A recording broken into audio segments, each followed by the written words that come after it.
The morning my husband's credit card was declined at a hotel bar in Reno, I was standing in our kitchen in Sacramento, watching fog burn off the garden my grandmother left me. Not my grandmother's garden, our garden technically. Colton's name was on the deed too. But the roses along the back fence were hers. Magnolia had planted them the summer before she died, down on her knees in the Sacramento clay, pressing each bare root in with both hands like she was tucking something to sleep. I used to think that was sentimental of her. Standing there that morning with a mug of coffee going cold between my palms, watching those roses hold their shape in the early October light, I understood for the first time that she hadn't been sentimental at all. She'd been deliberate. I was 38 years old. My name was Presley Holt, and I had been married for 11 years to a man who pronounced my name like it embarrassed him in company. The house was quiet. Our son, Beau, was 17 and still asleep upstairs, the particular heavy sleep of a teenager on a school-free professional development day, the kind of sleep that fills a whole room with its density. I could hear the refrigerator cycling. I could hear the neighborhood cat that haunted the alley behind our fence dropping off the back gate. Outside, the last of the morning fog was threading through the rose canes, and the light coming through the kitchen window was the amber kind, the kind that makes everything look like it's being remembered even while it's still happening. I wasn't thinking about Colton yet. That would come in about 4 minutes, when my phone would buzz against the counter with a fraud alert from our joint Visa account. A decline transaction at a bar called the Silver Rail in Reno, Nevada. The alert would be followed 11 seconds later by a text from my husband. Card's not working, must be a bank glitch, can you call them? I didn't call the bank. I set my mug down on the counter, smoothed the front of my robe with both hands, and sat down at the kitchen table with my phone. Let me go back to the week before because the credit card was not where this started. It started with a phone charger. Colton traveled for work. That was the story, and for the first 8 years of our marriage it had been a true story. He was a regional account manager for a commercial flooring company, which sounds boring because it is, but it meant quarterly trips to Portland, a yearly trade show in Las Vegas, occasional client visits in the Bay Area and down toward Fresno. He always called from the hotel room. He always brought Beau back something small and useless. A keychain, a branded pen, a bag of airport candy. 3 weeks before the credit card incident, he'd driven to the airport for what he told me was a 2-day client visit in Reno. He'd left his phone charger on the nightstand.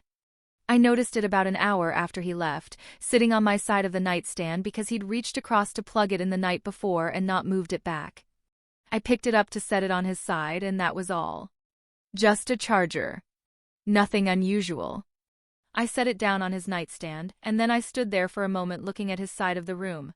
The rumpled edge of the duvet, his reading glasses folded on top of a book he'd been pretending to read for 3 months, the charger cord coiled next to them, and I felt something I did not name yet, a small cold weight settling behind my sternum. He texted me that evening to say he'd arrived. I asked if he needed me to ship the charger. He said he'd just buy a new one at the pharmacy. I thought about that later. About how quickly he'd answered. About how easy the solution had been. But the charger was not the first thing. The charger was just the first thing I was willing to look at directly. Before the charger, there was a Saturday in September. Colton had been home for a long weekend, no travel, and we had gone to a neighbor's barbecue 2 blocks over on a warm evening that still smelled like summer even though summer was technically over. The neighbor's name was Garrett, and his wife was named Portia, and they had 3 kids under 10 and a backyard that they had devoted to a vegetable garden so ambitious it bordered on the philosophical. Colton was good at barbecues. He had a particular ease at them. He held his bottle of beer with a relaxed grip, and he laughed at the right moments, and he was the kind of man who remembered the names of other people's children and used them naturally, which is a skill that most adults do not have and which I had, for 11 years, admired. He was talking to Garrett's neighbor, a man I didn't know, someone from 2 streets over who had apparently met Colton at a different neighborhood event I hadn't attended. I was across the yard with Portia, talking about her winter squash varieties, watching Colton the way I sometimes watched him in social situations, not suspiciously, not yet, just with the particular attention you pay to someone you have shared a house with for a decade and who you are still, in some ways, learning. His phone buzzed in his pocket. He took it out, looked at it, put it away. Not unusual. But the way he put it away, the small deliberate movement of someone replacing something rather than just pocketing it, registered in me the way minor things register when you are not yet paying the right kind of attention. I noted it. I set it aside. 2 weeks after the barbecue and 1 week before Reno, I came home from a grocery run to find Colton in the living room with his laptop closed on the cushion beside him, holding his phone in his lap, and when I came through the side door he looked up and there was a half-second of something on his face. Not guilt, not exactly, more like the expression of someone who has just changed registers and needs a moment to complete the change, before he smiled and said, "Hey, how was the store?" I said fine. I unpacked the groceries. I thought about that half-second. I still wasn't ready to call it what it was. But I was keeping a list the way Magnolia had kept ledgers.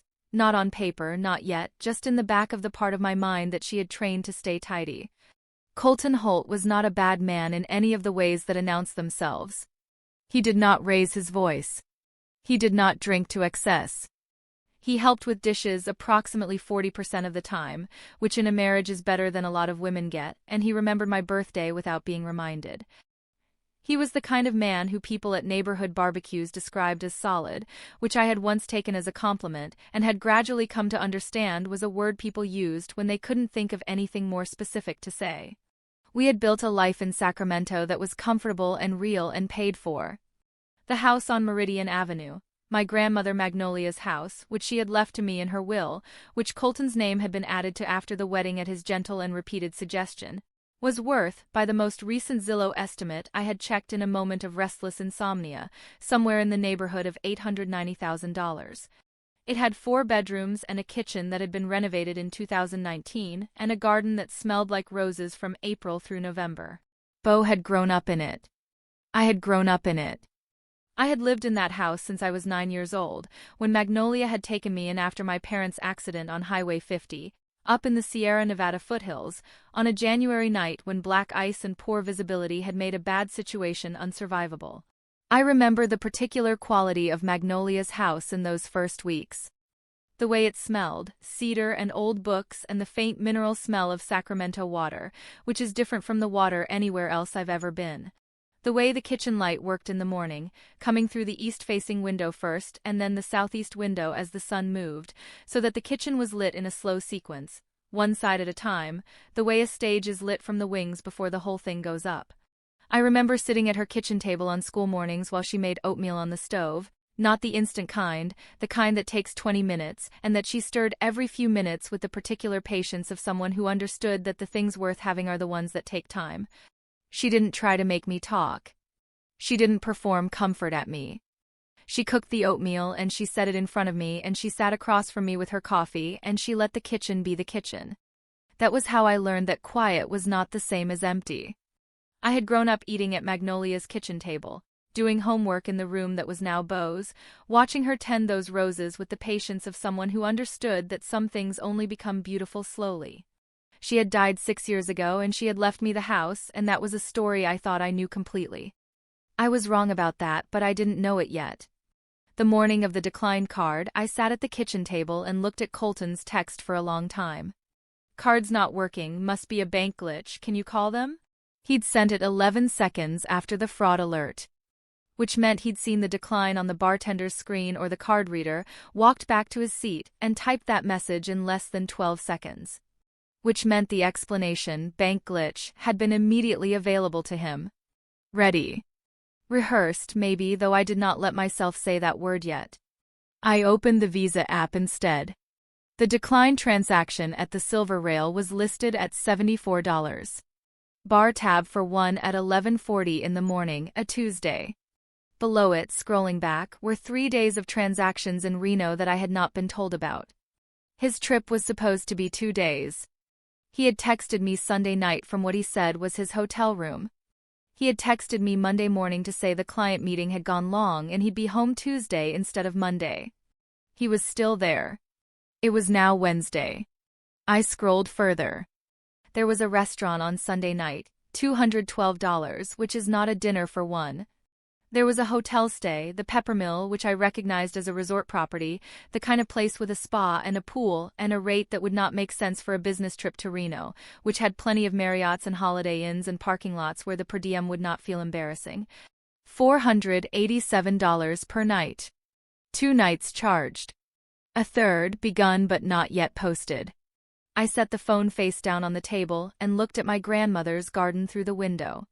I counted the pause instead of answering it. The roses were still there.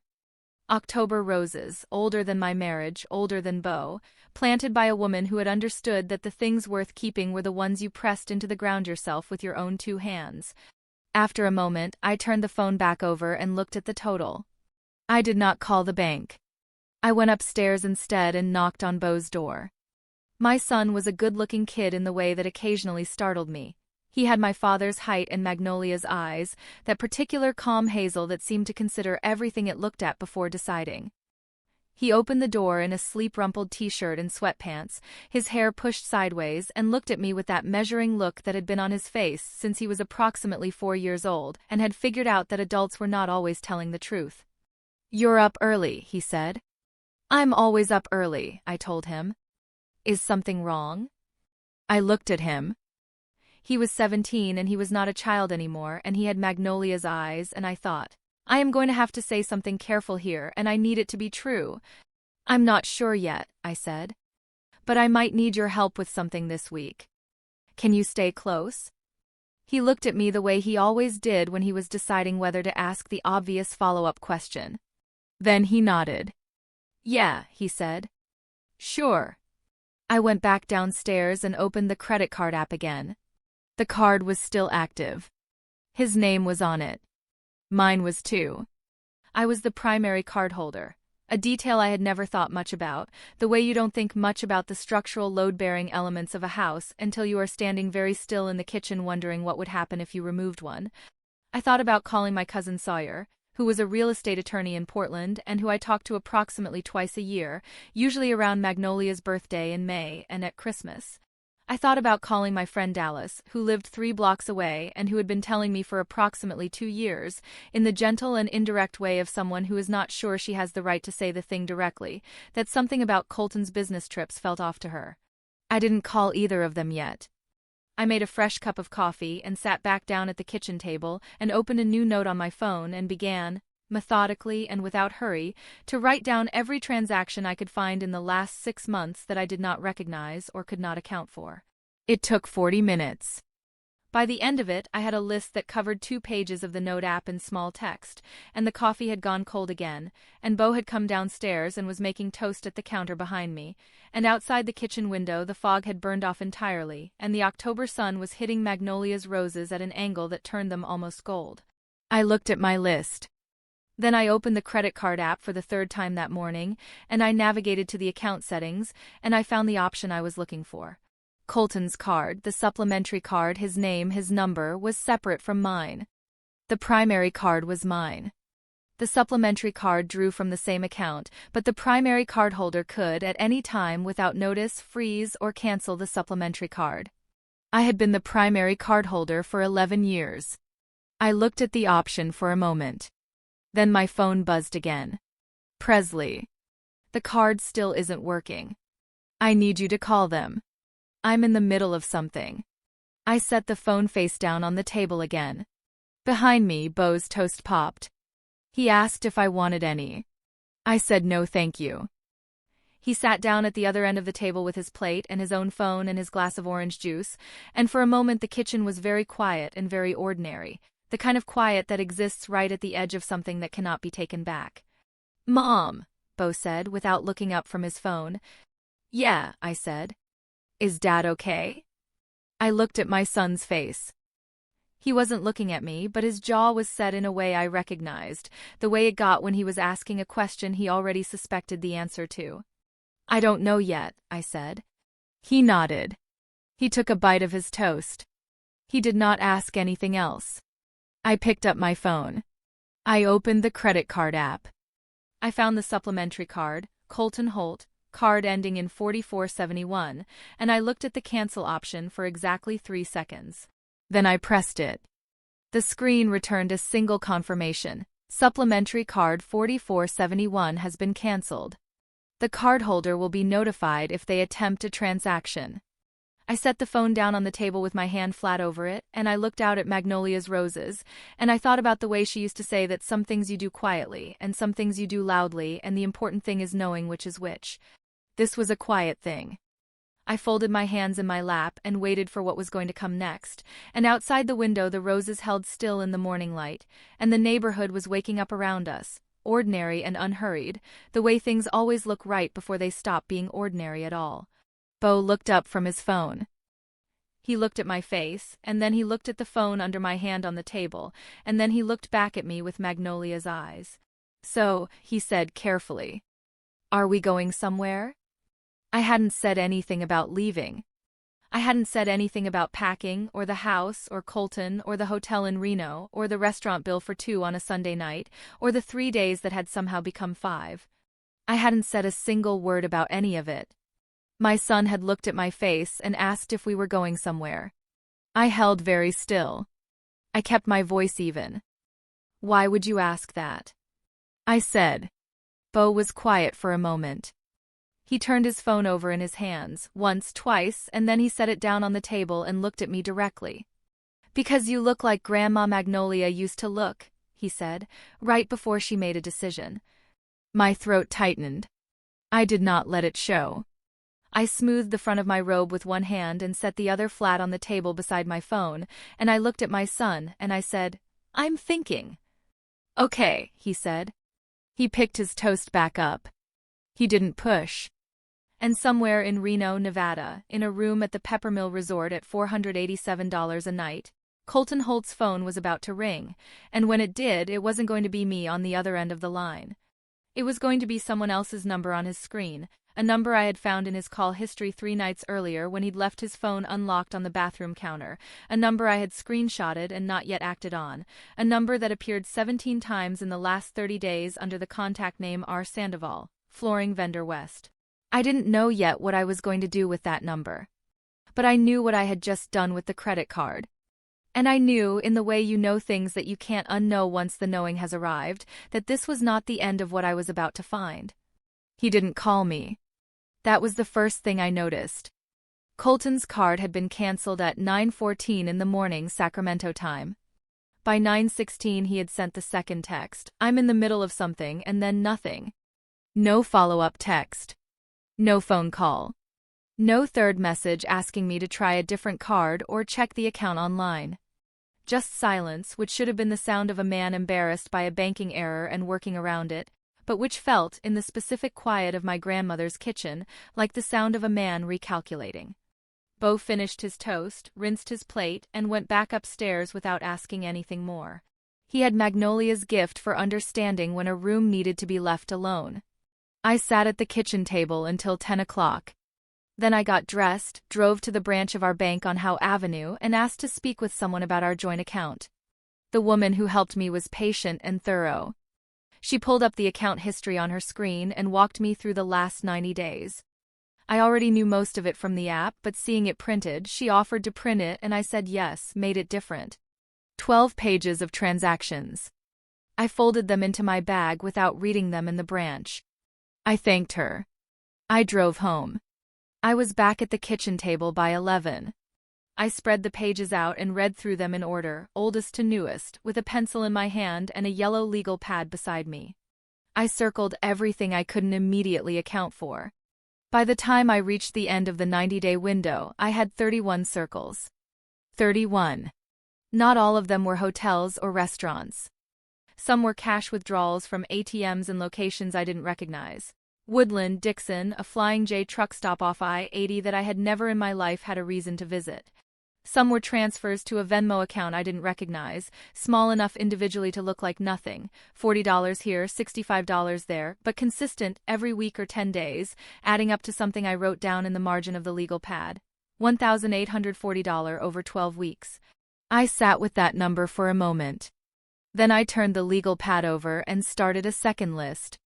The second list was harder to write because it was not a list of transactions. It was a list of things I had done that had no line in any account. I had been working from home as a freelance technical writer for 9 years. I was good at it. Good enough that I had built a client list that included 2 software companies in the Bay Area and a medical device firm in San Jose that sent me a retainer check every month with the reliability of a utility bill. The work was not glamorous, and it was not the kind of thing that came up at neighborhood barbecues unless someone asked directly, which they rarely did, because technical writing did not have the conversational purchase of, say, real estate or law. What it had was money. Not visible money. Not the kind of money that arrived in ways that other people could see and evaluate. It arrived quietly, in direct deposits to our joint checking account every 2 weeks or every month depending on the client, and over 9 years it had paid for the kitchen renovation in 2019, and Beau's orthodontia, and the new roof in 2021, and the garden irrigation system that Colton had announced as his own project and then handed to a contractor once he realized it involved more than 2 weekends of his time, and the property taxes on the house on Meridian Avenue that had gone up 4 times in the last 6 years as Sacramento's real estate market climbed towards something that no longer made sense to people who had bought here before 2015. Colton knew all of this. He was not a stupid man. He knew where the money came from, and he spent it with the comfort of someone who has made peace with not thinking too carefully about its origin. What he didn't know, what I had never said aloud because it had not seemed necessary to say aloud, was that I had kept a separate record. Not a secret account. Not hidden money, not yet. Just a record. A spreadsheet, updated every quarter, that tracked my freelance income against the household expenses I had covered. I had started it in 2017, 3 years into our marriage, not out of suspicion but out of the particular instinct of a woman who had grown up in her grandmother's house and learned early that the things you didn't write down had a way of becoming invisible. Magnolia had taught me that. She had kept ledgers for everything. Garden expenditures, household repairs, the cost of groceries in a spiral notebook she kept in the kitchen drawer beside the telephone. She said once that money doesn't lie if you write it down, but it will lie to you every time if you let it live only in your memory. I had not thought about that spreadsheet in nearly a year. But I knew exactly where it was. Before I went to the filing cabinet, I did one more thing at the kitchen table. I went back to my phone and opened the screenshot I'd taken 3 nights earlier. The one of Colton's call log, captured in the 30 seconds between when he left his phone unlocked on the bathroom counter and when he came back in from the hallway. I had not looked at it again since I took it. I had taken it carefully and deliberately, the way you do something when you understand that the moment for it is limited, and then I had put my phone back on my nightstand and lain in the dark beside my sleeping husband and stared at the ceiling and done nothing. I opened it now. R. Sandoval, Flooring Vendor West. 17 calls in 30 days. The most recent one, the night before he left for Reno. Duration, 41 minutes. I knew that call. I had been in the kitchen doing dishes when it happened, and he had gone out to the back porch with his phone, which he sometimes did for work calls, and I had heard the murmur of his voice through the kitchen window but not the words, and I had not asked because I had not wanted to ask, because asking would have meant being ready for the answer and I had not been ready. I was ready now. I looked at the timestamp on the 41-minute call. I looked at the Venmo account in the bank statement. I looked at the Peppermill receipt at $487 per night. I looked at the $212 dinner on a Sunday in Reno. I sat with all of it for a moment, arranged in a row in my mind the way Magnolia had arranged her ledger entries, each line in order, each line with a date, each line legible and specific. Then I went to the filing cabinet. The filing cabinet was in the small room off the hallway that had been Magnolia's sewing room and was now my workspace. My desk and my monitor and the gray metal cabinet I'd bought secondhand from an office liquidator in Rancho Cordova. 3 drawers, and I kept the bottom drawer locked. Not because I was hiding anything. Because it held the documents I needed to be able to find quickly if I ever needed them quickly, and I had learned from Magnolia that the things you need quickly are the things most likely to be misplaced if you don't put them somewhere deliberate. I crouched in front of the bottom drawer and used the key from my desk drawer to open it. I reached in and took out the accordion folder at the back. It was green, the color of old office supplies, with an elastic cord that had been replaced twice because elastic degrades in Sacramento heat. Inside it were the documents I had been accumulating since before Beau was born. The original deed to the house on Meridian Avenue, in Magnolia's name, dated 1978. the amended deed from 2014, when she'd added my name as joint tenant with right of survivorship after the diagnosis she had told almost no one about. The second amendment from the following year, the one I had signed at the escrow office downtown, the one that had added Colton's name to the property at his gentle and repeated suggestion, the one that had seemed at the time like a normal thing married people did. I laid the deeds out on my desk in chronological order. Then I reached back into the folder and removed the document behind them. The spreadsheet printout, 43 pages, updated through December of last year. I set it on the desk beside the deeds. 9 years of household financial contribution, itemized and totaled at the bottom of each quarter. I had contributed, by my own accounting, $387,000 to the joint household over 9 years. That did not include the value of the house itself, which had been willed to me before the marriage and which had been worth $520,000 at the time of Magnolia's death and was now worth, by the estimate I had seen that morning on the kitchen table, somewhere near $890,000. I stood at my desk and looked at those numbers. Then I put everything back in the accordion folder, replaced it in the bottom drawer, and locked the drawer. I didn't fill the silence. Not yet. Colton called at 2:17 in the afternoon. I was back at the kitchen table with the legal pad and the bank statements when my phone lit up with his name. I let it ring twice. Then I picked up. "Hey," I said. "Presley." His voice was controlled, not angry yet, something below anger, the compressed tone of a man who is trying to decide what register to use. "The card's not working. I tried again at lunch. It's saying canceled, not just declined. It's saying the card has been canceled." "I know," I said. A pause. A short one. "You know," he said. "I canceled it," I said. The silence on his end was different from the silence in the kitchen. It was the kind of silence that has texture to it, the kind that exists when someone is reconstructing something very quickly. "Why would you do that?" he said. It wasn't a question. Or rather, it was a question that had already answered itself. "Because I looked at the account," I said. "The peppermill is $487 a night, Colton. It was the only hotel with availability. And the dinner Sunday was $212, I said. "Which I'm sure was a client dinner." He didn't answer that. "And the Venmo," I said.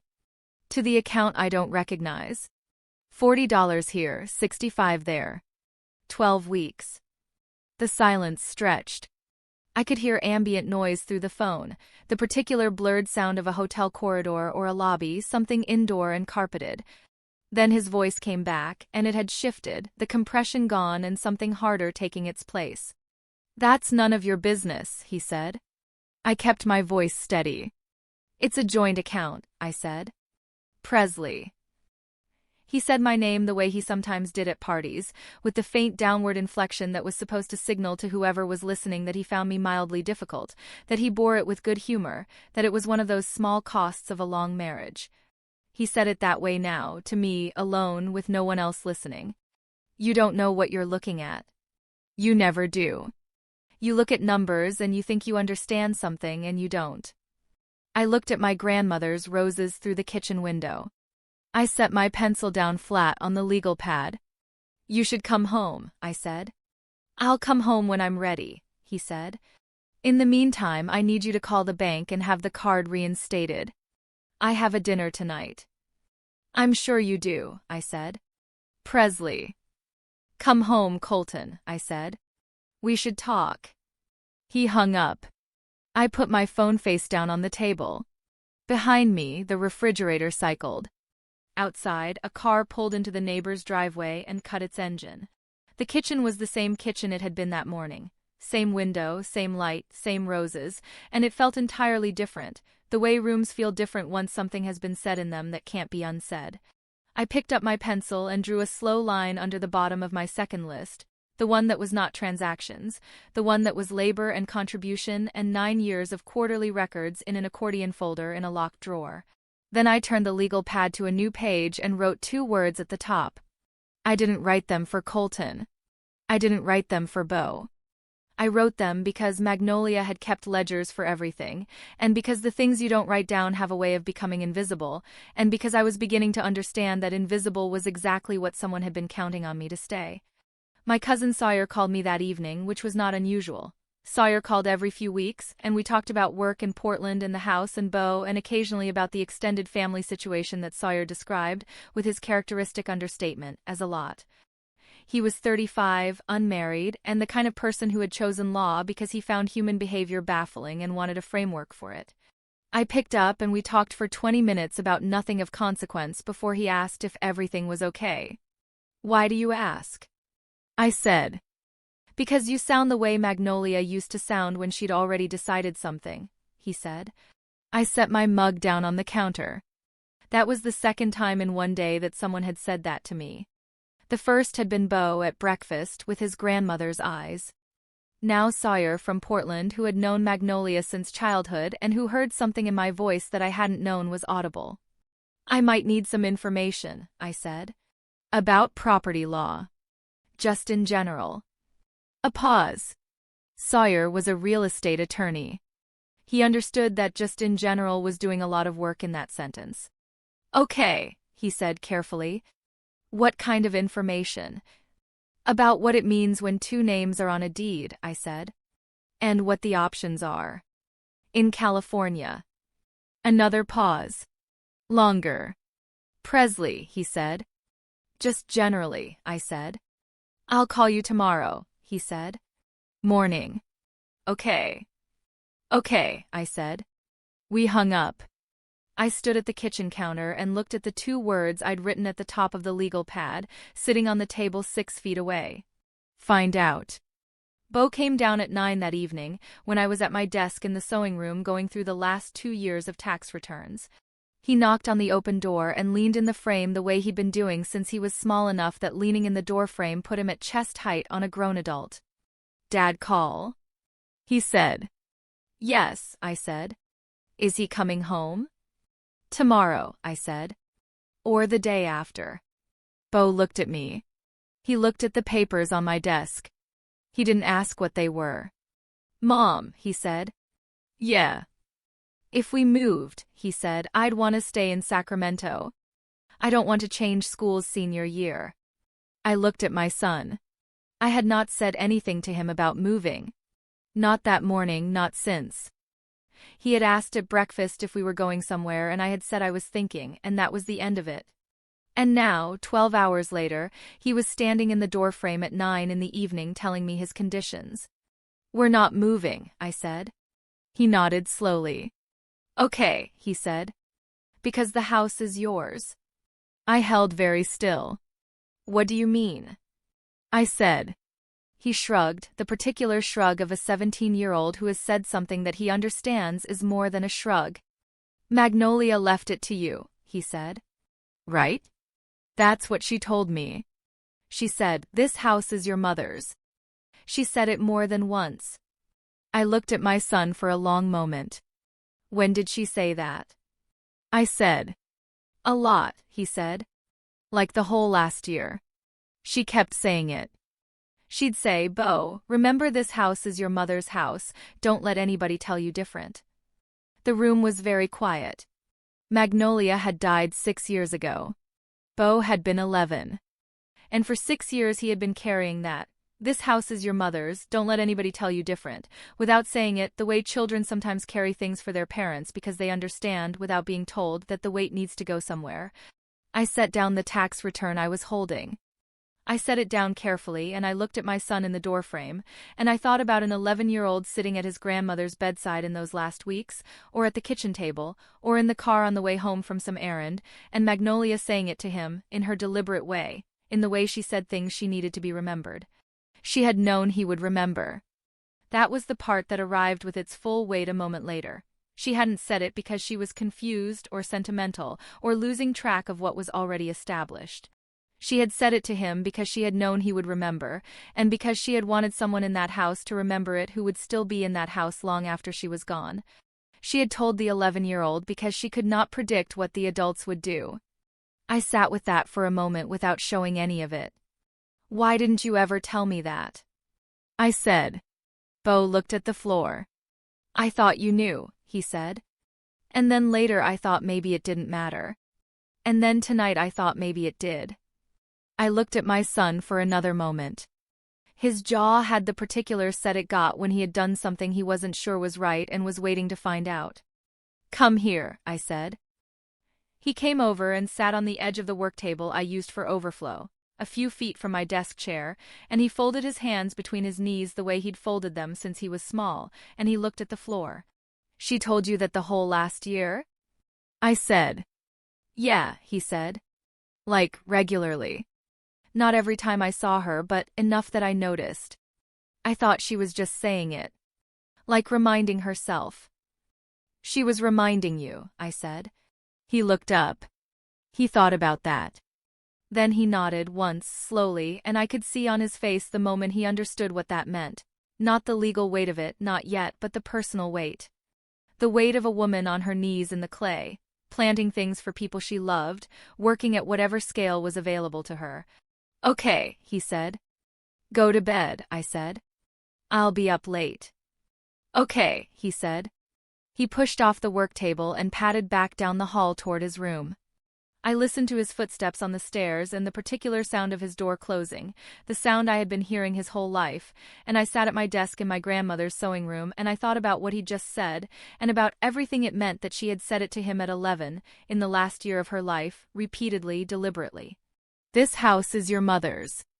Don't let anybody tell you different. She had said it more than once. The whole last year. To an 11-year-old who she knew would remember. I reached back into the bottom drawer of the filing cabinet and took out the accordion folder again. I opened it to the section behind the spreadsheet printout. The section I had not looked at yet today, the section I had filed 2 years ago after a phone call from a probate attorney in downtown Sacramento who had reached out to say that he had found, among Magnolia's effects, a secondary document that had not been part of the original estate filing. I had filed it without reading it carefully. That was the truth. I had been in the middle of a project deadline and Bo had been sick that week and Colton had said it's probably nothing, it's probably a duplicate, don't worry about it, and I had put it in the accordion folder and locked the drawer and had not thought about it again. Don't worry about it. I thought about that now, the ease of it, the small smooth way the suggestion had arrived. Not a command. Not an argument. Just don't worry about it. The way you might set something aside on a high shelf out of reach where it won't bother anyone. I thought about him saying that in the same kitchen where Magnolia had once stirred oatmeal and told me that money doesn't lie if you write it down. I reached into the back section of the accordion folder and took out the envelope. It was a standard legal-size envelope, cream-colored, sealed with the stamp of a Sacramento probate firm whose name I recognized but whose address I had never visited. My name was written on the front in Magnolia's handwriting.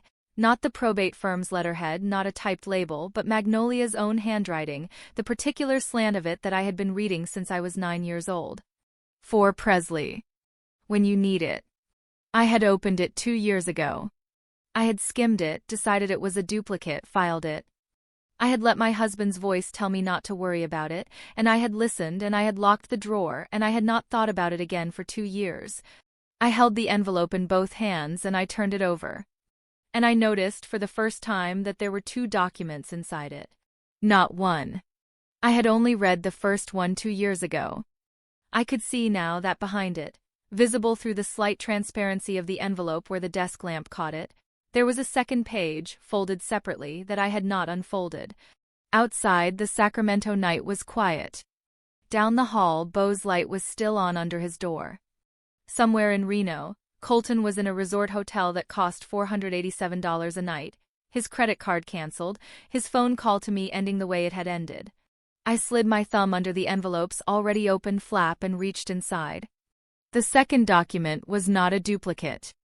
I stood at my desk in Magnolia's sewing room and read it twice, slowly, and then I sat down in my chair and read it a third time. Outside, Bo's light went off under his door. The house settled into its nighttime sounds. The particular creak of the hallway floorboard, the refrigerator's distant cycling, the neighbors' sprinklers triggering on their timer at 10:15 as they did every night from March through November. I read the document a 4th time. It was a letter handwritten 2 pages in Magnolia's slant. dated March 14th, 4 months before she died. It was not a legal instrument. It was not notarized, it was not on firm letterhead, but it was signed at the bottom in her full name, Magnolia Ruth Holt, with a postscript in smaller handwriting that said, "A copy of this letter has been provided to Patterson and Associates. Calvin Patterson has instructions." I knew that name. Calvin Patterson was the probate attorney who had called me 2 years ago. The one who had sent the envelope with the secondary document I had filed without reading carefully. I turned back to the first page of the letter. Magnolia had written in her deliberate slant, "Presley, if you are reading this because Calvin found it necessary to send it, then something has happened that I hoped would not happen but expected might. I want to say 3 things plainly because I am not a woman who was ever comfortable with indirection, and I see no reason to start now. First, the house on Meridian Avenue belongs to you. Not to your marriage. Not to any name added to any deed after the marriage. I added your name to that deed in 2014 because the law required a mechanism, and I chose joint tenancy because Calvin told me it was clean. What I did not know at the time, what Calvin has since clarified for me, is that joint tenancy with right of survivorship can be altered by subsequent additions without the original grantor's intent being preserved in the record. I am correcting that now." I stopped reading. I looked at the wall above my desk, where I had tacked a calendar and a list of current project deadlines and a photograph of Beau at age 8 on the beach at Bodega Bay, squinting into the sun with his arms full of kelp. I looked at those things for a moment. The photograph. The list of deadlines. The ordinary surface of a working life. Then I looked back down at the letter. Second, I have executed a separate trust instrument, the details of which Calvin holds, that supersedes any deed amendment made after the date of this letter. The trust places the beneficial ownership of the property at 1847 Meridian Avenue, Sacramento, California, with you and you alone in perpetuity. No subsequent deed amendment, marital agreement, or conveyance can touch it. Calvin has the original. What you are holding is your copy. My hands were steady. My breath was steady. Something behind my ribs was not steady, but I held it there and did not let it move. Third, and I want to be plain about this because I know how you are, Presley. I did not do this because I thought your husband was a bad man. I did not do this out of spite or interference. I did this because I am a woman who grew up watching other women lose things they built because they had been too trusting of the structures around them, and because I love you, and because the house is yours, and I wanted to make certain it stayed that way regardless of what the years brought. Don't let anybody tell you different. Magnolia Ruth Holt, March 14th. I folded the letter along its original crease. I placed it back in the envelope. I placed the envelope in the accordion folder. I locked the bottom drawer of the filing cabinet and put the key back in my desk drawer and sat for a moment with my hands flat on the desk surface, feeling the grain of the wood under my palms. The wood was oak. Magnolia had bought the desk at an estate sale in Citrus Heights in 1983. She had told me the story once, how she'd driven the truck herself and loaded it with the help of a teenager she'd found loitering in the parking lot and paid $10 to help carry it, and it had sat in this room, under this window, through everything that had happened in this house since. My homework spread across it. Her fabric patterns. Beau's first drawings, which she had kept in a folder in the top drawer for years.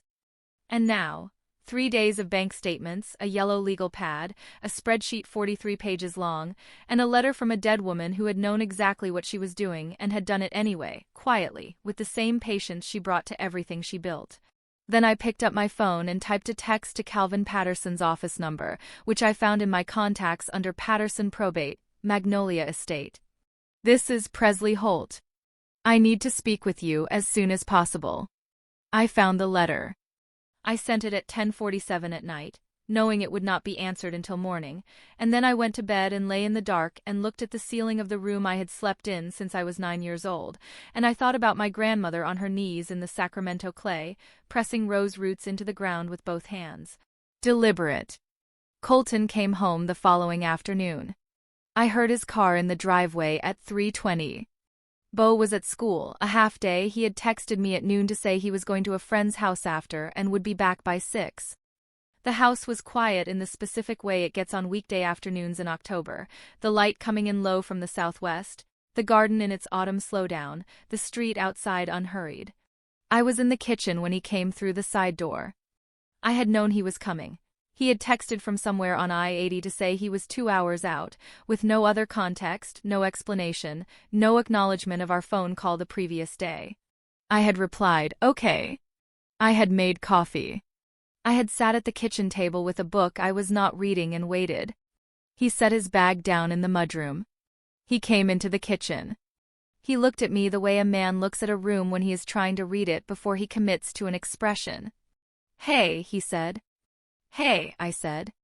He went to the coffee maker and poured himself a cup. He leaned against the counter with it, facing me, and he had the look he sometimes got in difficult conversations, a kind of preemptive reasonableness, a manufactured calm, as though he were demonstrating that he was the one capable of having this discussion like an adult. "I want to explain the Venmo," he said. "Okay," I said. "It's not what you're thinking," he said. I've been helping someone out. Financially. It's complicated." I looked at him. "Who?" I said. He looked at his coffee.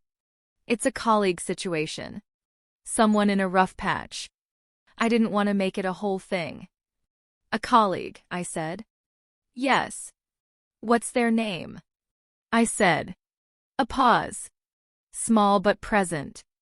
"It's not relevant." "The account name on the Venmo," I said, "is R. Sandoval." He was quiet. "That's the same name," I said, "as the contact on your phone listed as Flooring Vendor West, which called you 17 times in the last 30 days. Which I know because you left your phone unlocked on the bathroom counter 3 nights ago." The manufactured calm shifted. Not disappeared, shifted the way weather shifts, pressure changing before the form does. "You went through my phone," he said. "Your phone was unlocked on our bathroom counter," I said. "I moved it so it wouldn't fall. And you went through it." "I saw the notifications," I said. "I saw the call log." He set his coffee mug down on the counter. His jaw was tight. He looked at me with an expression I recognized. Not the reasonableness, something below it, something that had always been below it and that I had, for 11 years, been watching carefully without ever quite looking at directly. "Presley," he said, "I need you to hear me. This has nothing to do with our marriage. I made a mistake in how I handled the money and I should have told you and I didn't, and I'm sorry for that part. But you canceled my card while I was out of town. You left me without access to our joint account. That is not..." He stopped, collected himself, started again. "That is not a reasonable response to seeing a name in a call log." "I didn't cancel the account," I said. "I canceled your supplementary card. I'm the primary cardholder." Something moved across his face. Something that I recognized belatedly as surprise, not at what I'd done but at the fact that I knew the distinction. "I want you to reinstate it," he said. "No," I said. His voice dropped. "Presley, I need access to that account. We have a mortgage." "We have..." "My name is on the mortgage," I said. "A loan. The house is in both our names, but the mortgage is mine. I took it when we refinanced in 2018 because your credit had the issue with the city card and we agreed I would carry it. I've been paying it from my freelance income since 2018. He looked at me. "I know what I've paid for," I said. The kitchen was very quiet. The afternoon light had moved, the southwest angle deepening toward something closer to orange, and it was hitting the coffee mug on the counter and the edge of the table and the window above the sink, and it made everything look the same way it had looked the morning before, amber and held and on the edge of being remembered. Colton put both hands on the counter behind him. He was a tall man, and he used height the way some men do without realizing it, the way a room gets smaller when someone chooses to stand instead of sit. "I don't know what you think you've figured out," he said, "but I want to be very clear with you. This marriage is not over. Whatever you're working up to right now, whatever little project you've been doing with the bank statements and the card and whatever Sawyer has been telling you, because I know you called Sawyer."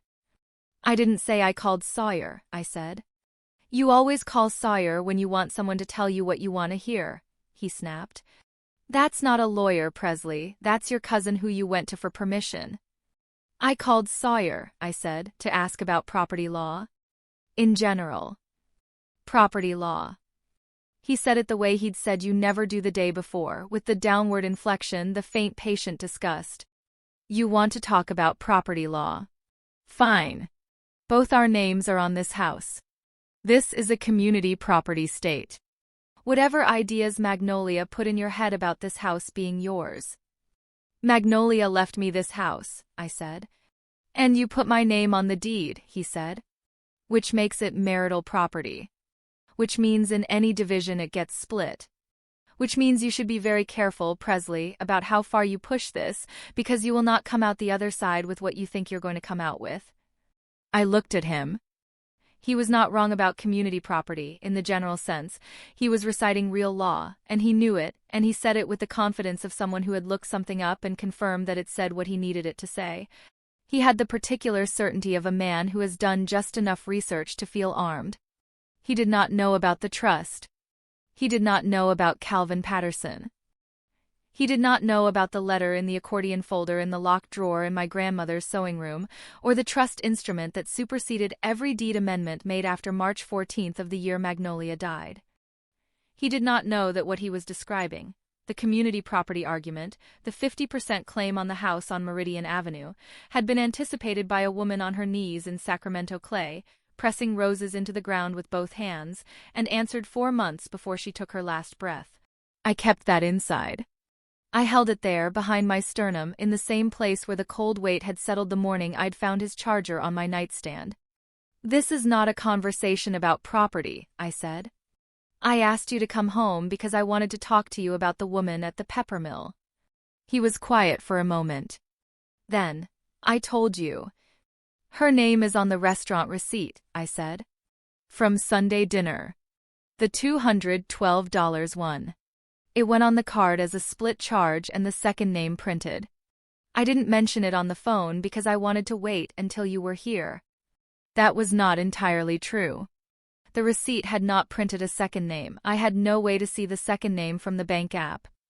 But I had the Venmo account, and I had the call log screenshot, and I had his silence on the phone the day before when I'd mentioned the dinner, and I was watching his face now with the particular patience of someone who has decided to let a room do the work. His face did the work. That's not, he started. That's not what happened. I'm not angry, I said. And that was true, which was the part one could not have predicted. I was not angry in the way I had expected to be angry, the way you expect grief to feel before it arrives and finds its own shape. I was very calm. I was the calmest I had been in 3 days. I just want to know the truth. He looked at me across the kitchen.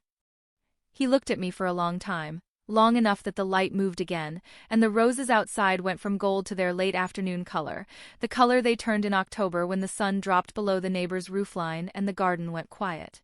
Then he straightened up from the counter and said, with a flatness that I recognized as his version of finality, "You'll never be able to prove anything that matters. And without proof, Presley, all you have is a theory." He picked up his coffee mug. He walked past me toward the hallway. He said it the way someone says something they have rehearsed, not cruelly, not with heat, but with the measured confidence of a conclusion. As though the words were a door he was closing behind him. "You'll never be able to prove anything that matters." He said it and walked away from the table, and I sat very still and watched him go, and I did not call after him, and I did not answer, and the kitchen held the words the way rooms hold things that are said in them. In the walls, in the light, in the particular way the air settles back after someone has moved through it. I looked out at Magnolia's roses. I thought about the letter in the locked drawer. I thought about Calvin Patterson's name at the bottom of it, and the instructions he had been given, and the trust instrument that said, in language I had not yet read but that Calvin would read to me the following morning on the phone, in full, very slowly, while I sat at my desk with a legal pad and wrote down every word, that the house at 1847 Meridian Avenue belonged to Presley Holt, and had belonged to Presley Holt since the day the trust was executed, regardless of what any subsequent deed amendment said, regardless of what any community property statute said, regardless of what any man standing in her kitchen with his hand around a coffee mug said to her in a flat voice while the October light was going out. My phone buzzed on the table. I looked at it. It was a text from Calvin Patterson's office number, sent at 3:58 in the afternoon. Ms. Holt, of course. I've been expecting to hear from you.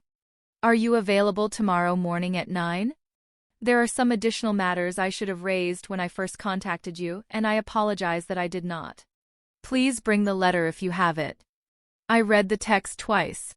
Additional matters. I should have raised them when I first contacted you. I set the phone down on the table. I looked at the hallway Colton had walked down. I could hear him upstairs. The sound of the guest bathroom running, the particular footstep pattern of a man who has decided the conversation is over. He had no idea what Calvin Patterson was about to tell me. And from down the hall, faint through the ceiling, I heard Colton's voice. He was on his phone now. I could tell from the rhythm, from the pauses, from the low continuous quality of a man speaking to someone he did not want overheard, and I thought about the 17 calls in 30 days, and the Venmo account, and the $487 nights, and I thought about what he had said before he walked away from the kitchen table, the thing he'd said with the flatness of a conclusion, the thing he'd said as though it were the last word. You'll never be able to prove anything that matters. Upstairs, his voice murmured on. And I sat in my grandmother's kitchen and looked at Calvin Patterson's text and thought. Let's see, Colton came back downstairs at 7. Beau was home by then. He'd arrived at 6:15, dropped his bag in the mudroom, registered his father's car in the driveway with a look I caught from the kitchen, and gone upstairs without saying anything. I heard his door close, not hard, just closed, the sound of a 17-year-old deciding to be somewhere else while he figured out the room. Colton came into the kitchen and opened the refrigerator and stood looking into it with the particular blankness of a man who isn't hungry but needs something to do with his hands. He took out leftover pasta from 2 nights ago and put it in the microwave and stood at the counter while it heated. He didn't speak. Neither did I. The microwave ran its cycle and beeped, and he took the container out and ate standing at the counter, and the kitchen held us both in its October evening light, and outside the garden was dark, the roses invisible past the window's reflection. When he was done, he rinsed the container and put it in the recycling and turned to face me. I'm going to sleep in the guest room, he said. Okay, I said. I think we both need some space to think. Okay, I said.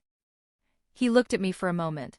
The look that was trying to read what I was doing, the same look he'd had when he walked in that afternoon, the look that had not found what it was looking for then and did not find it now. I had been at the kitchen table when he left the room, and I was at the kitchen table when he came back to it, and somewhere in the 2.5 hours in between I had not moved in any way he could see. He didn't know that in those 2.5 hours I had gone back to the sewing room twice. The first time to take the accordion folder out of the locked drawer and read Magnolia's letter again. The 3rd page this time, the postscript, the one that referenced Calvin Patterson by name and said he had instructions. The 2nd time to sit at my desk with the tax returns for 2021 and 2022 spread out beside the legal pad, going through every line of the Schedule C that showed my freelance income, because I had wanted to see the numbers in a different format, the IRS format, the format that a family law attorney would find the most immediately legible. The numbers were the same numbers. They looked different on a Schedule C. They looked like what they were, income, declared, documented, attributed to me and not to the marriage. I had locked the drawer again and gone back to the kitchen table and sat down and was still sitting there when Colton came downstairs and opened the refrigerator. We're going to have to talk about this properly, he said now, from his position at the counter. Not the way we talked today. Properly. Both of us calm.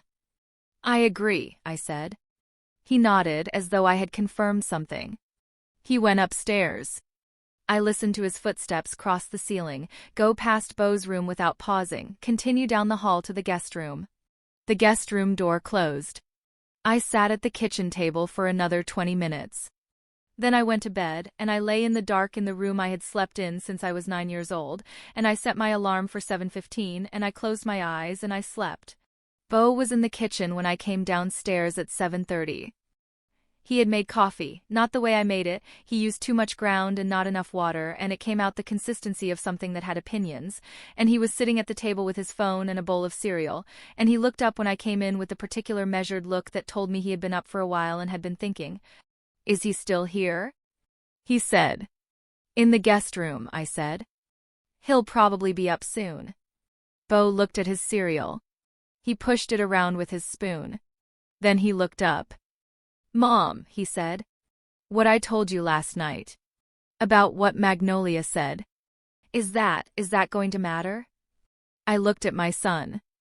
He was asking the right question in the way that 17-year-olds ask right questions, not directly because he wasn't sure he had standing to ask it directly, but accurately because he had always been accurate. I don't know yet how it matters, I said. But yes, I think it matters. He nodded. He looked back at his cereal. Then he said, without looking up, "She really did say it a lot. Like, more than you'd say something by accident."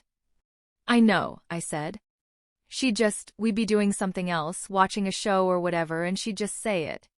Like it was something she was reminding herself of. Except I think she was reminding me." "She was," I said. He was quiet for a moment. The kitchen held the morning around us. The coffee smell, the early October light coming in at the east window, the distant sound of a garbage truck on the next street over. "Okay," he said. He finished his cereal. He rinsed his bowl. He picked up his bag from the mudroom and said he had a study session at a friend's house and would be back by 4, and I said okay, and he left, and the house was quiet again. I heard Colton's footsteps on the ceiling about 10 minutes later. The guest room to the upstairs hallway bathroom, back, and I finished my coffee and put the mug in the sink and picked up my keys. Calvin Patterson's office was waiting. Calvin Patterson's office was on L Street in downtown Sacramento, on the 4th floor of a building that had been a bank branch in a previous life and still had the high ceilings and marble lobby of something that had once wanted to look permanent. I arrived at 8:55. The receptionist, a young woman with reading glasses pushed up on her head, brought me coffee without asking and told me Mr. Patterson would be right with me. He was a compact man in his late 60s, with white hair and a handshake that was firm in the way of someone who had shaken a great many hands in difficult circumstances and understood the value of making a person feel steadied. He had been Magnolia's attorney since 1989. He had handled her estate. He had called me 2 years ago with the secondary document and had accepted, with a patience I now understood was deliberate, my decision to file it without discussion. We sat across from each other at the conference table, and he folded his hands on the surface and said, "I owe you an apology, Ms. Holt." "Presley," I said. "Presley." He nodded. "I should have been more direct when I called you 2 years ago. Your grandmother was very specific in her instructions. She wanted me to make the document available to you, but she did not want me to push. She said, and I'm quoting her because I wrote it down, Presley will read it when she needs to read it. Don't push her. She's stubborn the same way I'm stubborn, and she'll dig in if she thinks someone's steering her. So I sent the envelope and I waited." I looked at him. "She knew me well," I said. "She did." Something moved briefly across his face. Not quite a smile, more the expression of someone who remembers a person they admired and does not try to reduce it. He opened the folder on the table in front of him. "Now, you said you found the letter. Have you read it fully?" 4 times, I said.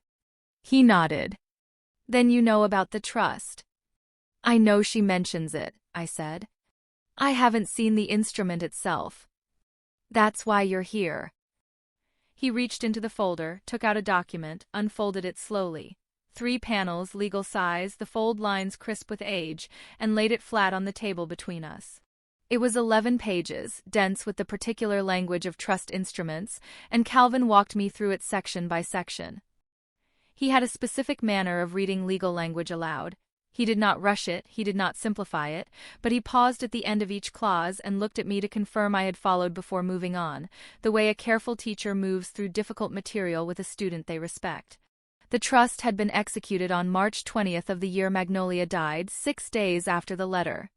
It was an irrevocable trust, which Calvin explained meant that it could not be amended or revoked once executed, not by Magnolia, not by anyone. The property at 1847 Meridian Avenue had been transferred into the trust at the moment of execution. I was the sole beneficiary.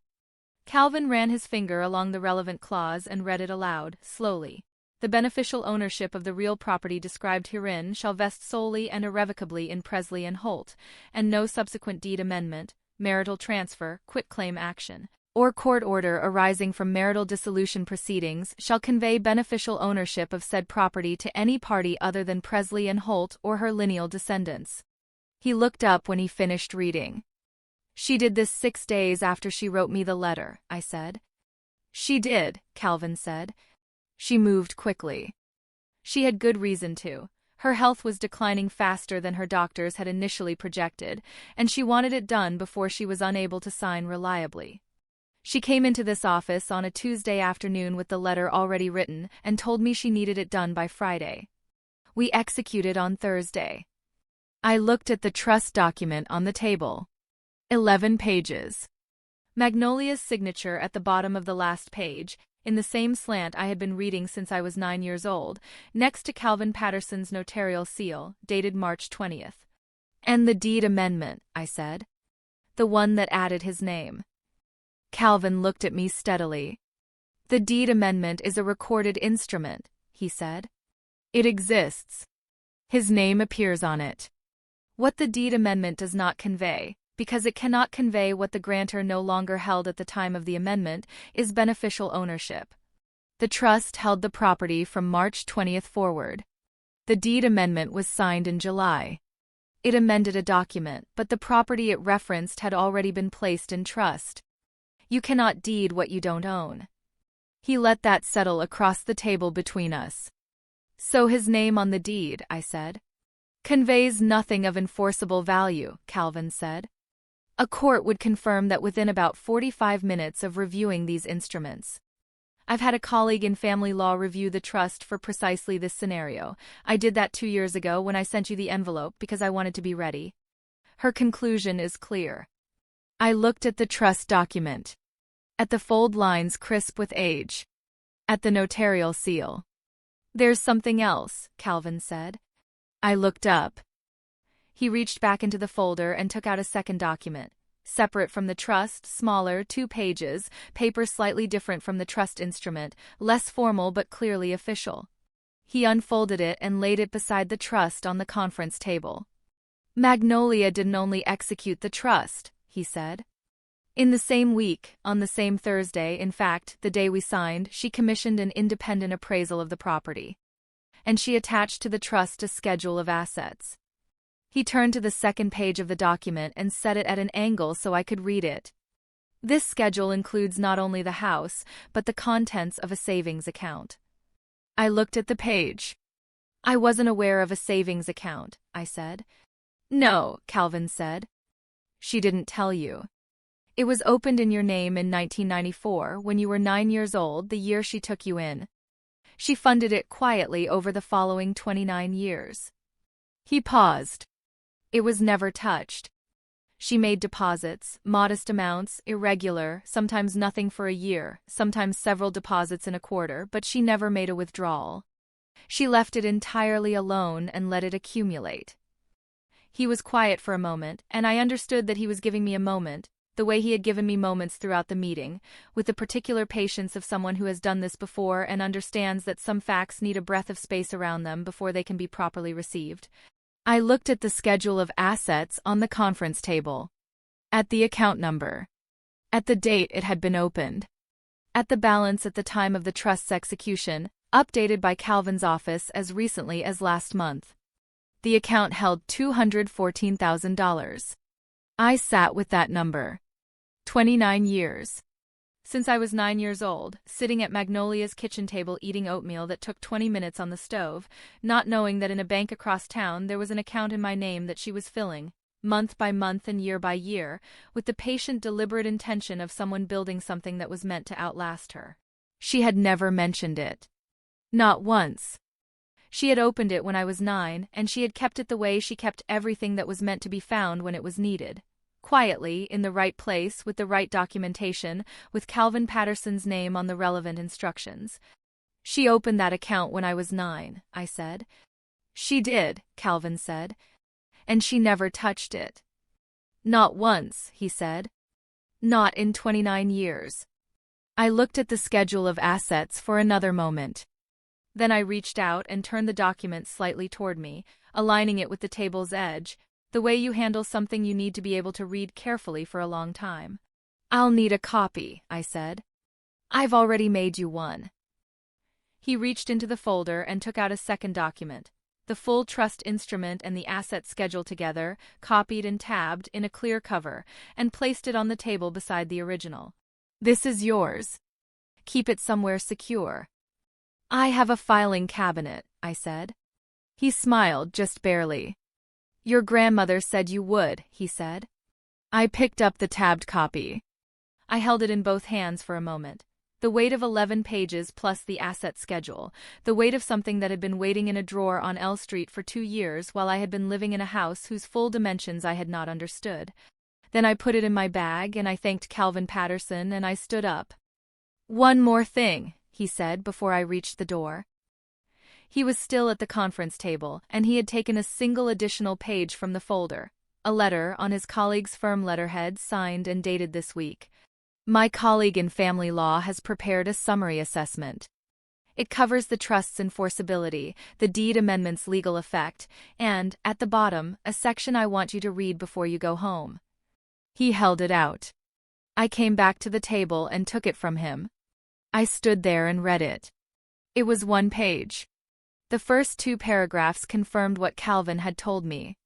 The third paragraph, the one he had called the additional findings section, was 4 sentences. I read those 4 sentences twice. Then I folded the letter carefully along its thirds and put it in my bag beside the tabbed trust copy. "Thank you," I said. "Presley." He looked at me steadily. "Your grandmother was one of the most deliberate people I have ever worked with. In 35 years of practice. She understood exactly what she was building and exactly why, and she built it so that it would hold." I looked at him. "I know," I said.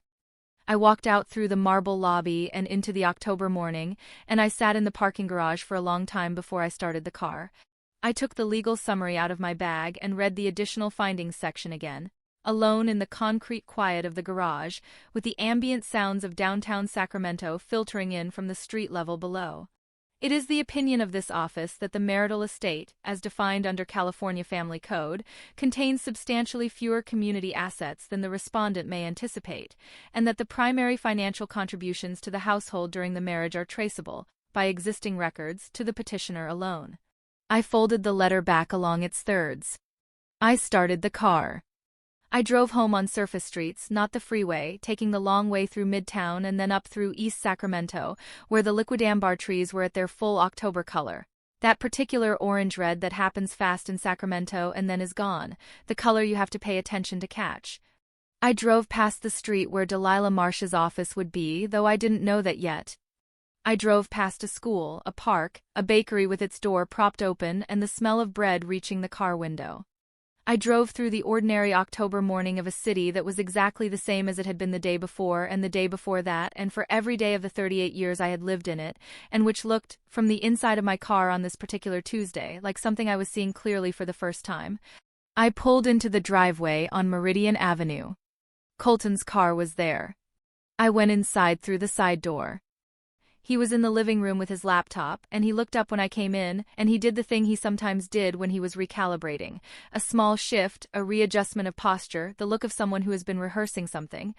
"Where were you?" he said. "Downtown," I said.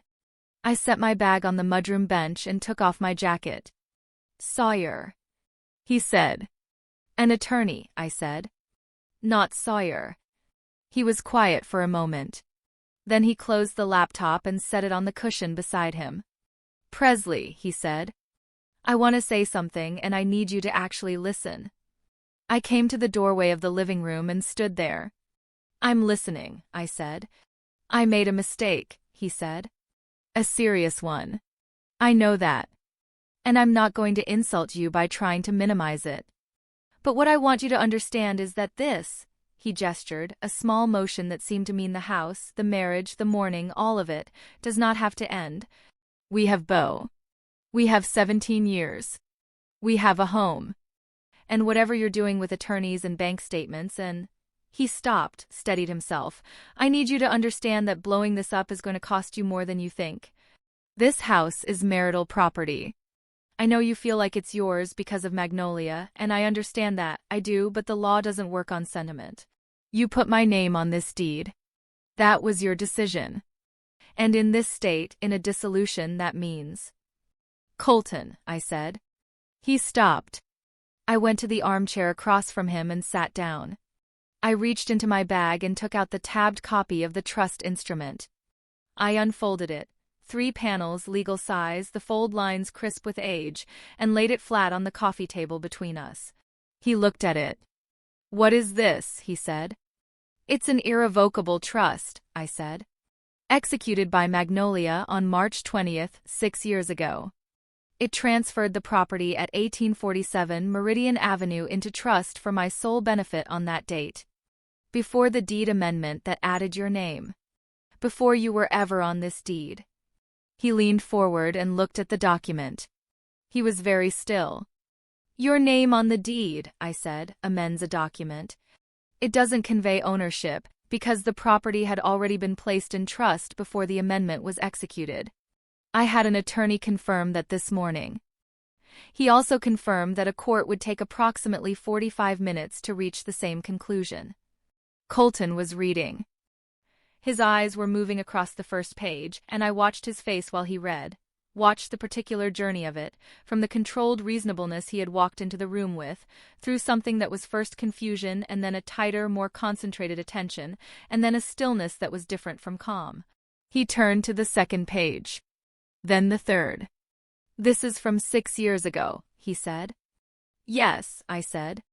"You knew about this." "I found the letter 2 nights ago," I said. "I found the trust this morning." "But Magnolia," he stopped. "She did this specifically." "She did it because she wanted to make sure the house stayed mine," I said. "She was thorough." He set the document down on the coffee table. He looked at me across it. And then he said it. The same words, the same flat register, but from a different place now, the place of a man who has just read 11 pages that have rearranged everything he thought he understood and who has nothing else ready. "You'll never be able to prove anything that matters." This time it came out differently. Not the rehearsed confidence of the kitchen the afternoon before, not the measured finality of a door closing. It came out the way lines come out when they've been prepared for one room and delivered in another. Slightly wrong, slightly airless, the words still the same but the ground under them gone. I looked at him. "I just did," I said. His jaw was tight. He looked back down at the trust document on the coffee table. 11 pages, laid flat, Magnolia's signature at the bottom of the last page next to Calvin Patterson's notarial seal. He looked at it the way a person looks at something they cannot make go away by looking at it, the way you look at a fact that has arrived and declined to leave. "There's more," I said. He looked up. I reached back into my bag and took out the legal summary. The one Calvin's colleague had signed, the one I had read in the parking garage, the one with the additional findings section at the bottom.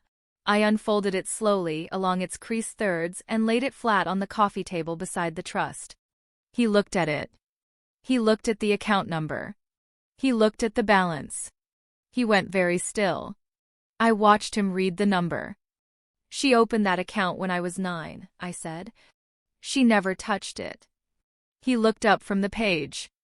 29 years, he said, and the words had no strategy behind them, no register selected in advance. Just the fact, arriving. "Since I was 9, I said. He was quiet.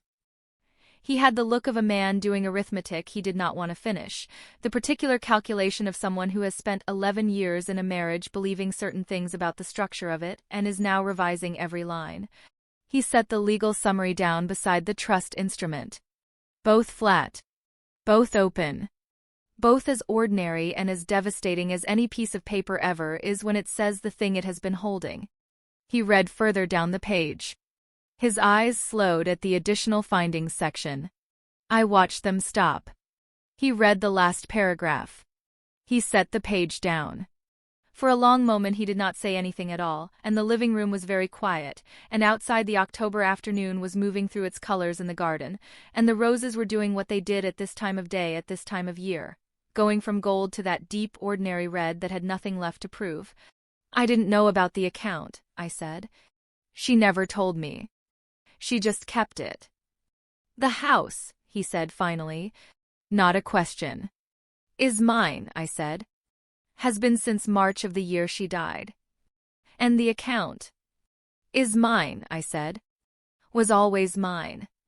He put his hands flat on his knees. He looked at the wall above my head, not at me, not at the documents, at the wall, the way a person looks at something neutral when they are trying to think. Then he said, quietly, without the flat confidence of the day before, and without the manufactured calm, and without the downward inflection he used at parties, "I thought I understood how this worked." "I know," I said. "I thought the house." He stopped. "I know what you thought," I said. He looked at me then.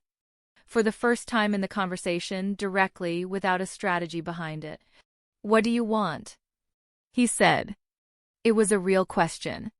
I could hear it as a real question, not a negotiating position, not a setup for a counteroffer. Just, what do you want? The question underneath all the others. I looked at my husband of 11 years. I looked at him across the coffee table, and across the 2 documents, and across the 3 days that had rearranged everything, and I said, "I want Beau to finish his senior year without his life falling apart. I want the house. I want the meeting on Thursday with a family law attorney to go quietly. And I want you to be honest with me, at least once, about what you were doing in Reno." He looked at the table again. "Her name is Rosa," he said. "It started 8 months ago. It's over. It was over before I came home." I held that in the same place I'd been holding things for 3 days, behind the sternum, in the quiet space that had been getting steadier, not less steady, as each new thing arrived. "Is that true?" I said. "Yes," he said. I didn't know if I believed him. I noted that I didn't know, and I set it aside. "Okay," I said. He looked at me. "That's it?" "That's not all of it," I said. "But it's enough for today." Beau came down at 5:30, when the light had gone fully and the kitchen was lit from inside, and I was making dinner in the deliberate, ordinary way of someone who needs her hands to be doing something useful. He came in and looked at his father, who was sitting at the kitchen table with a glass of water, and then he looked at me, and he did the calculation the way he always did, quietly, quickly, with Magnolia's eyes. "Is everything okay?" he said. "We're going to figure some things out," I said. "It's going to take a little time. But you're staying at your school and you're staying in this house." He looked at me. Then he looked at his father. Colton said, "That's right." It was the first thing they had said to each other since Colton came home. Beau stood in the kitchen doorway for a moment longer, and then he came in and opened the refrigerator and got himself a glass of juice, and the 3 of us were quiet in the kitchen in the ordinary way of a family that is still in the same room even when everything has changed, and I set the pasta water on the stove and turned the burner to high. Thursday came. Delilah Marsh's office was in Midtown, on a street lined with liquidambar trees that were at their full October color. Orange-red, the particular flame of the Sacramento autumn that I had never taken for granted, the color that happens fast and then is gone. I arrived 10 minutes early and sat in my car and looked at the trees and thought about Magnolia pressing rose roots into the clay with both hands. Deliberate. Delilah was a tall woman in her 50s with a calm, specific manner that reminded me of Calvin Patterson, the manner of someone who has spent a career in rooms where things are being lost and found and divided, and who has learned to be still inside them. She shook my hand and brought me into her office, and we sat down and she opened the folder Calvin had sent over. She looked at me across the conference table and said, "I've reviewed everything. Let's talk about what you want." I set my bag on the chair beside me and folded my hands on the table. "I want to understand the full picture first," I said. "Then we can talk about what I want." She nodded. She appreciated that, I could tell, the specific appreciation of an attorney for a client who arrives prepared and does not begin from a position of panic. She walked me through it the way Calvin had walked me through the trust, thoroughly, without condescension, pausing at each section for my response. The trust was clean. She confirmed what Calvin had said in different language but with the same conclusion. The irrevocability of the instrument was not in serious question, and any attorney Colton retained would tell him within the first meeting that contesting it would be expensive and, based on her review, losing. The savings account, premarital inheritance adjacent, clearly documented in Magnolia's own records and the trust's asset schedule, was mine in a way that was not complicated. It had never entered the marital estate. It had existed in my name alone for 29 years. The community estate, she said, was smaller than Colton likely anticipated. How much smaller? I said. She turned to the legal summary from Calvin's colleague. She pointed to the additional findings paragraph. The primary financial contributions to the household are traceable to you, she said.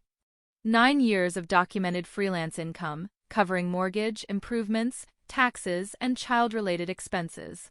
His contributions are traceable too.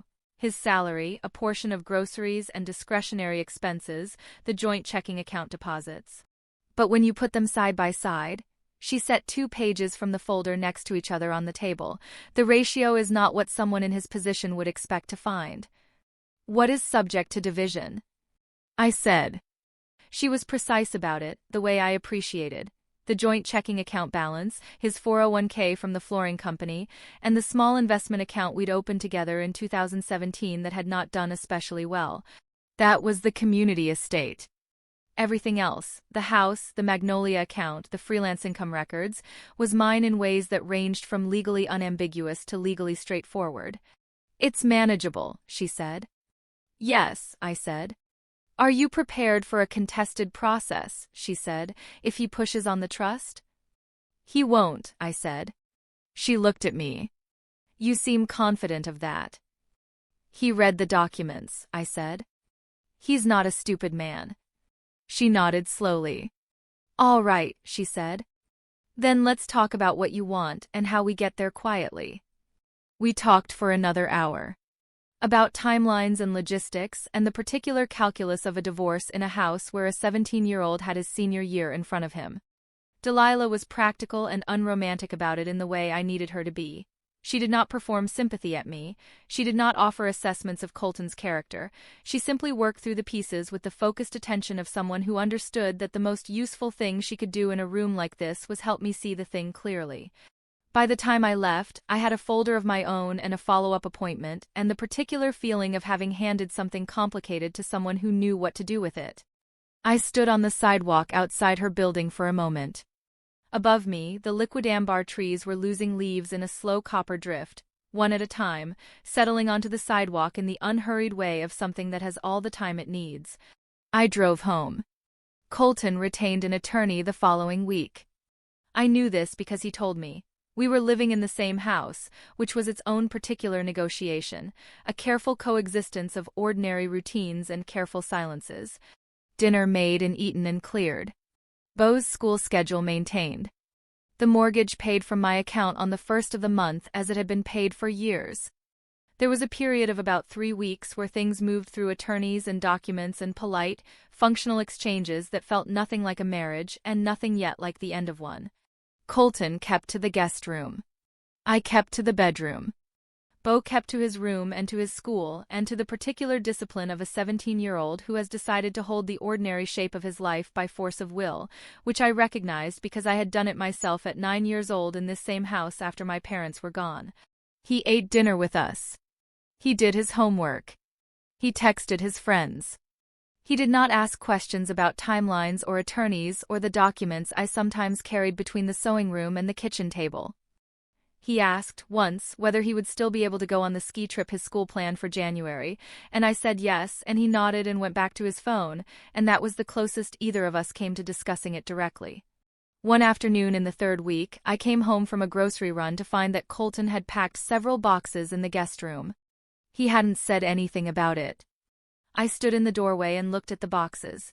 Books mostly, and some clothes he'd moved from the main closet over the weeks, a lamp from his nightstand, the particular archaeology of a life sorting itself into what is portable and what is not. He came out of the bathroom and saw me in the doorway.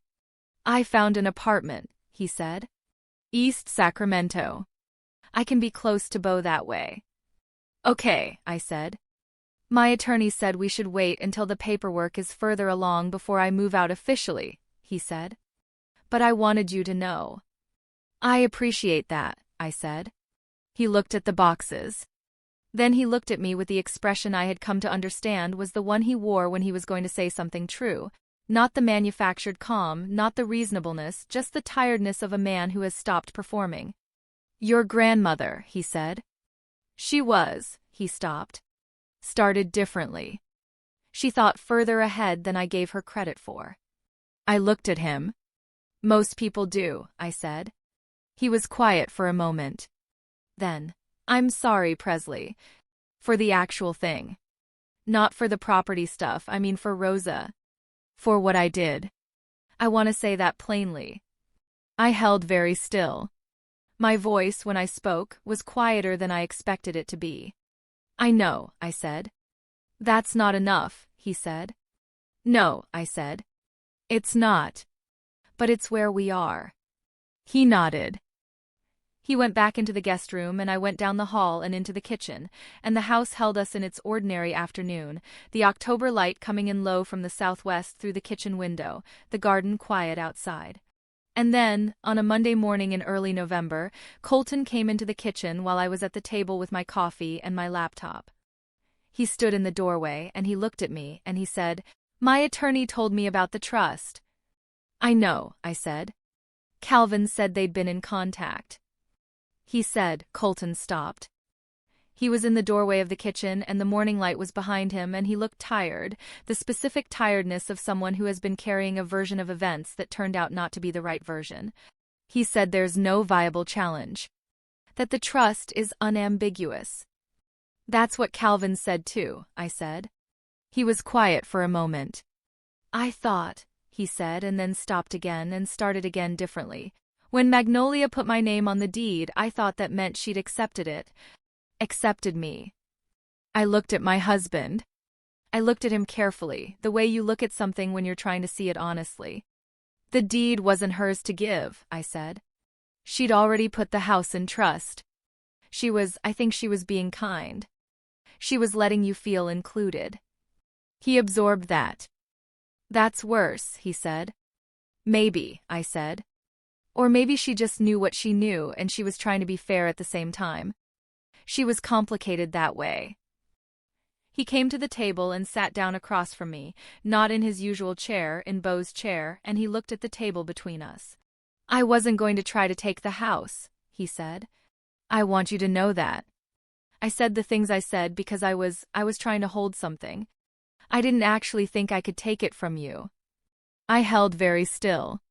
You said I'd never be able to prove anything that matters, I said. He closed his eyes briefly. I know what I said. You said it twice, I said. I know. I looked at him across Beau's chair and across the kitchen table and across 11 years and across everything that had happened in the last 3 weeks, and I said, Was any of it real? The marriage. He looked up at me. Yes, he said. Most of it. For a long time. I didn't know what to do with most, and for a long time. I noted them the way I had been noting things, and I set them in the same careful place. Okay, I said. He stood up. He went to the coffee maker and poured a cup and stood at the counter, and the kitchen was quiet in the way it had been quiet on the morning I found the fraud alert, ordinary and unhurried, the fog already burning off outside, the roses holding their shape in the early light. I'm going to move out at the end of the month, he said. My attorney found the apartment in East Sacramento. I'll be close enough for Beau. That's good, I said. I don't want to fight over the checking account, he said. Or the investment account. I want it done. Talk to Delilah, I said. She'll make it clean. He nodded. He drank his coffee. He set the mug in the sink and he said, without looking at me, You were always going to be okay. You know that? Even before any of this. You were always going to be okay. I looked at my coffee. She made sure of it, I said. He went upstairs. I sat at the table in my grandmother's kitchen and looked out at the garden, at the October roses that were still holding, still red, in the November morning light that was coming in at its new angle, lower and more honest than the summer light, the light that doesn't flatter anything but shows everything clearly. I thought about what Beau had said, standing in my office doorway, telling me that Magnolia had said the house was mine, that she had said it more than once, that she had said it the whole last year. Don't let anybody tell you different. She had known what she was doing. She had known what the years might bring, and she had been deliberate about it in the way she was deliberate about everything. The rose roots, the ledgers, the letter with the folded second page, the savings account she had opened when I was 9 and never touched, the trust she'd executed in 6 days with a man named Calvin Patterson on the 4th floor of a building on L Street that still had the marble floors of something that had wanted to look permanent. She had built something permanent. She had pressed it into the clay with both hands and walked away and let it grow. The papers were signed in December.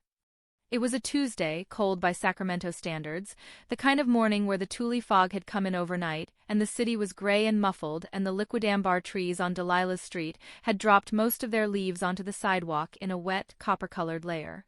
I signed where Delilah indicated and initialed where she indicated, and when it was done she shook my hand and told me her assistant would file before end of day.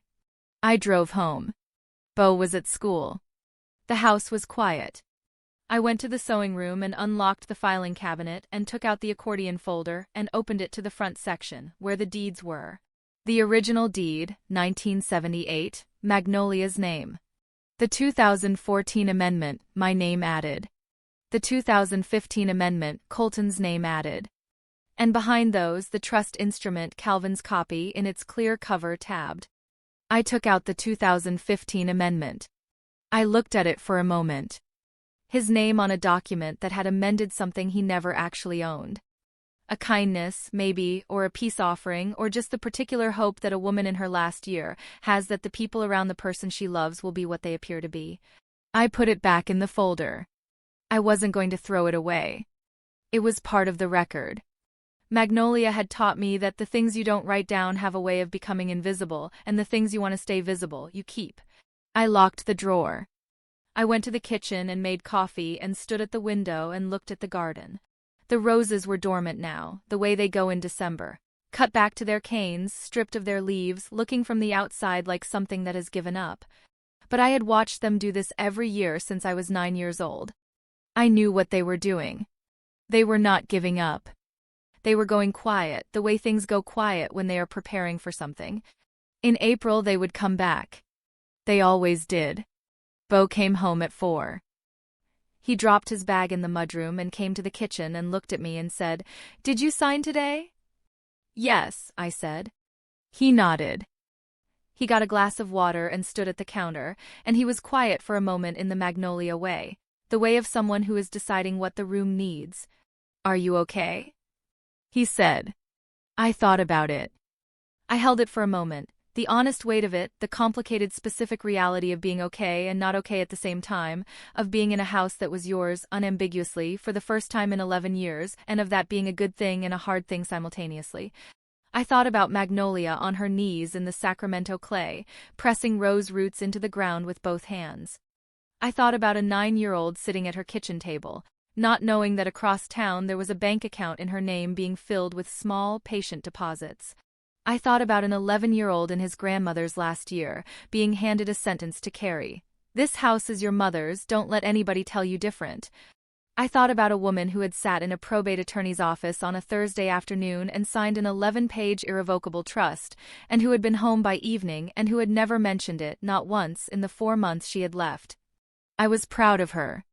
That was the truth of what I felt standing in her kitchen, in her house, with her roses outside the window, on a December Tuesday when the fog had come in off the valley and the city was muffled and still. I was proud of Magnolia in a way that had no complicated edges to it, a clean and uncomplicated pride, the kind that doesn't need anything added to it. "Yes," I said. "I think I actually am." He looked at me for a moment. Then he said, "Good." He took his water and his bag and went upstairs, and I heard his door close in the ordinary way, and the house was quiet around me, and outside the dormant roses held their shape in the December gray, and I stood at my grandmother's window in my grandmother's house, and I thought, "You'll never be able to prove anything that matters." He had said it twice with confidence and once with shame, and all 3 times he had been wrong, and the wrongness of it had been settled not by me but by a woman who had died 6 years before the words were ever spoken, who had anticipated them with the patience of someone who understood that the important thing is not who speaks last but who builds well. She had built well. She had built something that lasted. And so had I. 3 things I want you to carry from this story. 1. The things that belong to you don't require someone else's permission to stay yours, but they do require you to know what you have. Know what you have. 2. The people who love us sometimes prepare for battles they hope we'll never have to fight.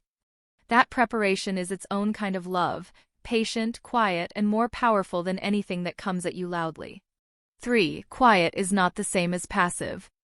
Sometimes the steadiest thing you can do is hold your ground without explaining yourself and let the documents speak. This story is a work of fiction, inspired by real emotional truths many families carry.